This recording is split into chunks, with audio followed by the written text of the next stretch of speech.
Ciao e benvenuti a Pillole di Python. Oggi riprenderemo in esame le liste per approfondirne alcune caratteristiche che avevamo tralasciato la volta scorsa. Via! Una lista non è altro che un contenitore modificabile.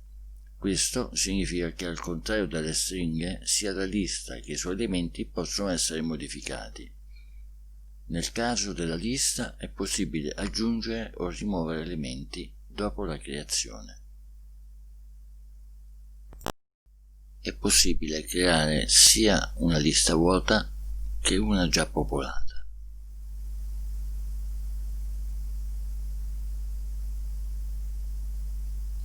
L'output nell'interprete di Python sarà il seguente.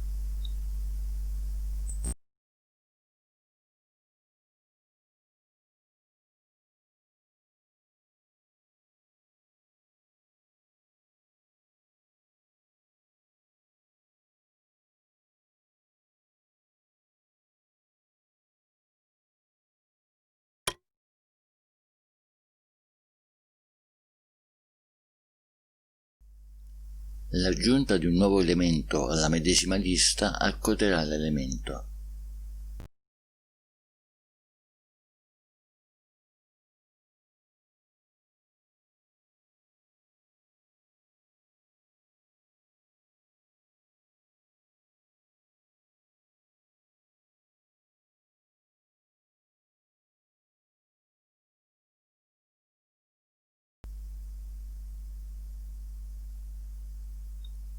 Per rimuovere un elemento si invoca il metodo remove.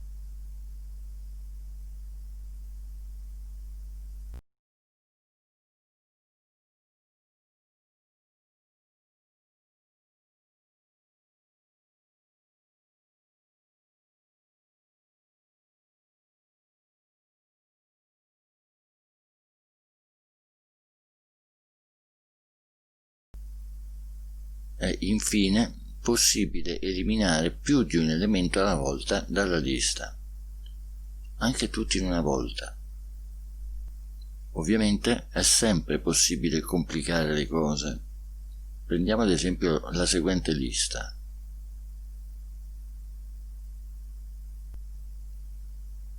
Vogliamo eliminare gli elementi 2 e 3 dalla lista, che ricordiamo si trovano in posizione indicizzata rispettivamente con 1 e 2.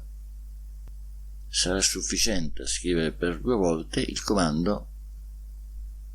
Perché 2 volte? Perché la prima volta verrà eliminato il numero 2 e tutti gli altri scaleranno di una posizione. A questo punto è evidente che sia il 3 a trovarsi nella posizione con indice 1. E per questa puntata abbiamo terminato. Se il corso è di vostro gradimento, se volete continuare a vedere pillole di Python, potete sottoscrivere il nostro canale su YouTube, cliccare su mi piace e seguire passo passo su tutti i social media. In particolare sul nostro blog tecnico pubblichiamo quotidianamente articoli su Arduino, Raspberry Pi, elettronica e programmazione.